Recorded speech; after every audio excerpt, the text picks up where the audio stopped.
Hi, so this is the sticky note annotation for Chapter 4, Module 12. We skipped ahead in the textbook, but we will be returning to some of the earlier chapters in a little while. So we're talking about terrestrial biomes. And terrestrial biomes, terrestrial meaning land, and biome, we're going to talk about the exact definition of that in a minute. So this is your first page sticky notes.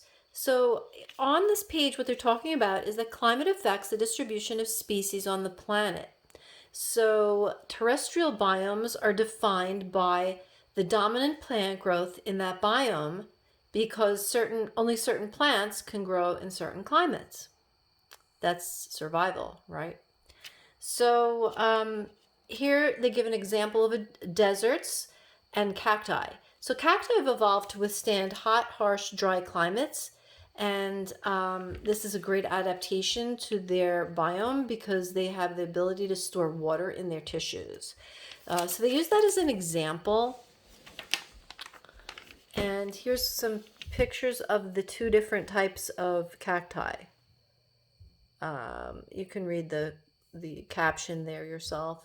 So what is a terrestrial biome? So actually, terrestrial biome is a geographical region that has their own combination of temperature and precipitation. Those are two words that we're going to see a lot of when we're talking about biomes: temperature and precipitation. And here's some definitions down here. We did a similar chart to this, although this is way cooler than the one that I did in class. But this is the average annual temperature and the annual precipitation in centimeters of all the biomes put together so that you could see sort of how they fall. So we have here on the bottom, you have your subtropical desert and your temperate grasslands, or your cold desert. Then above that, you have your woodland and shrubland, and also some of the tropical seasonal forest or savanna, right? And then you've got the rest of the tropical seasonal forest and the temperate seasonal forest and some of this boreal forest. And we forgot about the tundra down here. So you can see in each quadrant what biome what the different annual temperature and precipitation are for each biome and the locations of the world. So on our next page, they're talking about how plants and animals living in different biomes are distinctive. They've adapted to their climate. Obviously, that's important for survival and reproduction. So what is a biome? This is where we're going to talk about the definition of a biome. So a biome is a large geographical location. It is different than a habitat. Sometimes people get these confused, so you don't want to get these confused. The biome is a large geographical location, and a habitat is an area where a particular species lives in nature. So here I just wrote myself a little note. A habitat is a subset of a biome. Okay, and they give some examples over here in the text. The forests of the northeastern United States represent a biome, but this biome contains multiple terrestrial habitats, including agricultural fields, abandoned fields, young forests with sapling trees, and mature forests. So there's an example of the difference between a habitat and a biome. So when we're talking about biomes, we want to be able to represent them in some way that we can understand them and compare them. So the way that we're going to do that is by creating these climate graphs. It's right here in the text. Climate graphs illustrate, let me go back. Climate graphs are also called climatograms or climate diagrams. In this particular book, they call them climate diagrams. In the AP exam, they call them climate graphs. In environmental science, we also call them climatographs or even climatograms. But for the sake of the AP exam, we're going to call them climate graphs. Okay. Anyway, they illustrate patterns of precipitation and temperature, just like we were talking about on the page before. And the precipitation and temperature is for a specific geographical location. And that combination of temperature and precipitation can tell us a lot about what kind of plants and animals are able to survive in that biome, and also a lot about the location. So now we have these graphs here, and I wanted to point them out to you. They're important. So these particular graphs don't look like the climatographs or the climate diagrams that we've been seeing in class and also on the AP exam, because precipitation is actually usually represented with bars. And in these two examples, they're representing them with lines, but they're doing that for a reason. So we're going to talk about why. So temperature and precipitation are limiting factors in plant growth. So on this particular climate diagram, you're going to see always the average temperature is on the y-axis. Let me move this a little bit. And we have the on this side the precipitation, and this is the months of the year. So this is a 3-axis diagram. That's what they look like. So this is going to tell us a lot about the climate, even without looking at a picture of it, like what the growing seasons are, how hot it gets, how much rainfall it has, and so forth. So in this particular example, they're showing the precipitation line above the temperature line. And so for this, plant growth is going to be limited by temperature. And in the shaded region here, this will show you, excuse me, this will show you the growing season when the temperature is above 0 degrees. Okay, so this is the growing season between, excuse me, April, May, June, July, August, September, and October. On this side, we have the climate diagram, same 3 axes, and they're showing you here that when the precipitation line is below the temperature line, plant growth is going to be limited not by temperature, but by precipitation. So when the precipitation falls below that temperature line, the plant growth will be limited. And then the growing season is much shorter. If you see on this side of the graph, you have let me move that over. You have a long growing season here, and here you have a short growing season because it's limited by how much rainfall it's going to get. Okay, so we're going to leave those there. On this page, they're talking about, they're introducing the different biomes, and they're just saying that we can divide biomes into 3 categories: tundra, boreal forest, temperate, and tropical. And the 3 categories contain 9 biomes. So we're going to examine each of the biomes. So we're going to go through them. Now, I know you did the biome virtual field trip, and I hope you enjoyed it. And but we're going to go through them again, and this is how you're going to take notes in your textbook. So basically what I want you to do is to look at the graphs, the climate diagrams for each one of the biomes. They have a picture of them, and they have the map of where they are in the world, so that gives you kind of a sense of where it is. But you can read the text to pick up some of these tips of the characteristics of each biome. So we have tundra, and it's cold, treeless, low-growing vegetation. Soil is frozen solid in winter, found in northern and southernmost regions, and the nutrients are, the soil is poor in nutrients. Oh, if you look at the where they exist, you can see they're in the northern and southernmost regions of the earth. So you can read more about this. Cold temperatures, relatively low precipitation. They're talking about the decomposition of plant matter. So that's important because that will affect the quality of the soil, obviously, right? Okay, so now we're going to go to, I'm just going to flip this over here, sorry.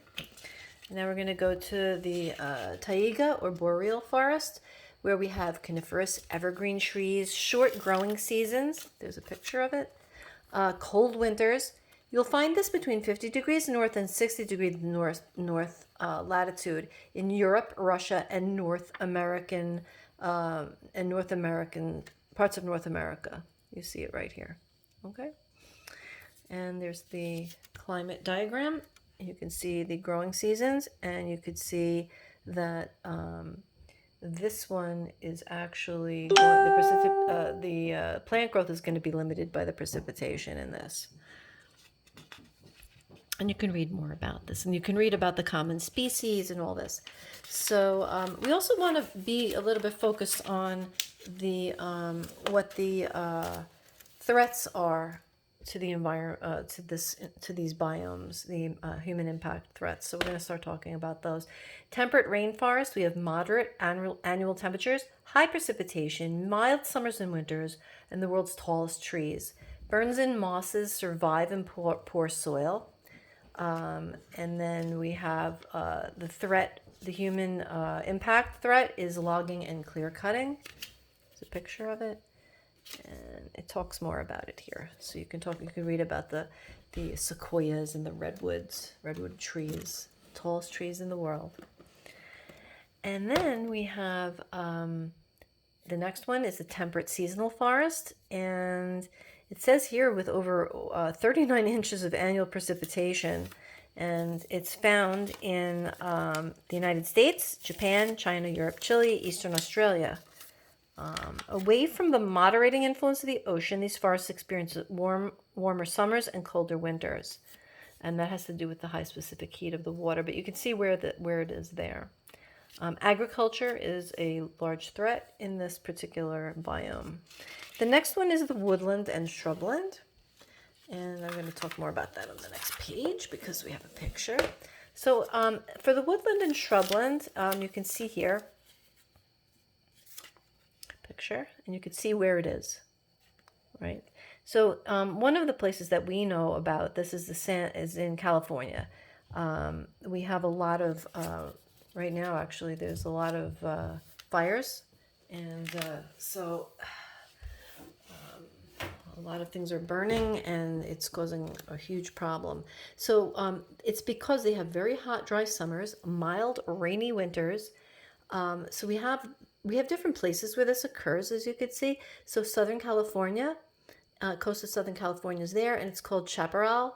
Southern South America, and we call that matorral. And there's another one, but it's okay. You don't need to know that. So they have a 12-month growing season. Look at this.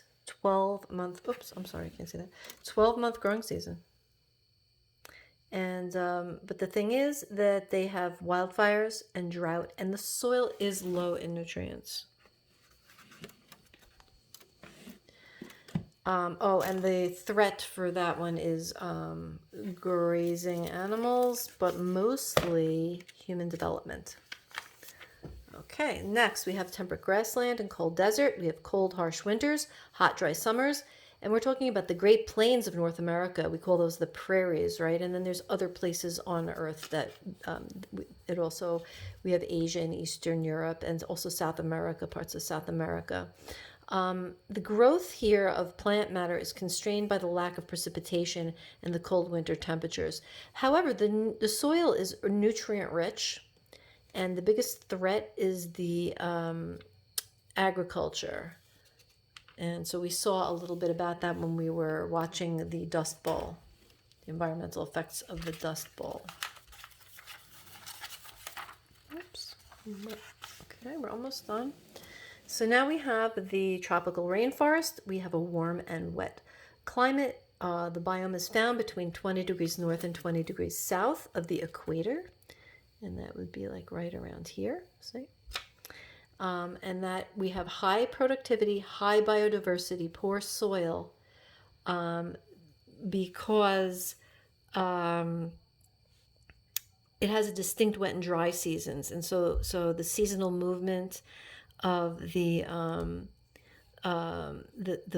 convection currents going across the planet, wrapping around the planet, causes thunderstorms, intense rain, and intense dry seasons. So you'll find that the animals will move from place to place to find food. Deforestation is a huge problem with that for human impact. Next, we have the tropical seasonal forest or savanna. And this one we have warm climate, distinct wet and dry seasons, fairly fertile soils, grasses and scattered trees. And these are some of the trees, the acacia and the baobab tree.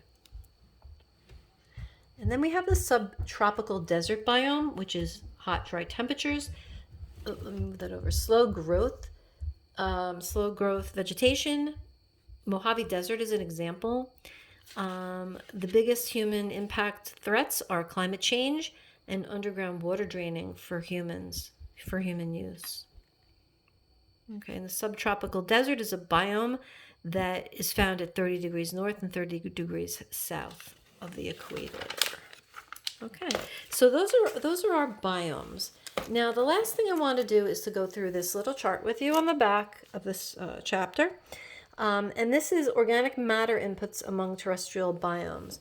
So what we've been discussing terrestrial biomes, and we see that each one is different in their productivity of plants, and how it builds the soil. And I said in a lot of them that there was poor soil, and that was because the organic matter would decompose very slowly. For example, pine needles do not decompose. They have a waxy surface to them, and they sit on the floor of the forest, and they do not decompose. And that really causes poor nutrients in the soil, because to build good soil, like any gardener knows, you need some good NPK. You need all of the different nutrients in the soil, and you need that from a variety of plant and organic matter. So what they've done here is they've gone through the tundra, the boreal forest, the temperate deciduous forest, grassland, and tropical rainforest, and they've taken samples. And using the data shown, we can calculate the average amount of dead plant material that falls in each biome in units of metric tons. So they give you an example here of how to do this. And what I'd like you to do is to read the example, and then do 1 and 2 on your own. Calculate the average amount of dead plant material that fall in the other biomes and convert each into kilograms per square meter per year, and explain the reasons for the difference among biomes. Like how do the relative differences in the biome, in the amount of dead plant material in each biome compared to the amount of organic matter in the soil of each biome? If you could do that on your own, I'm not going to check it, but I recommend that you try to do that. Okay, so that's it. Next up is going to be aquatic biomes, and have a good day.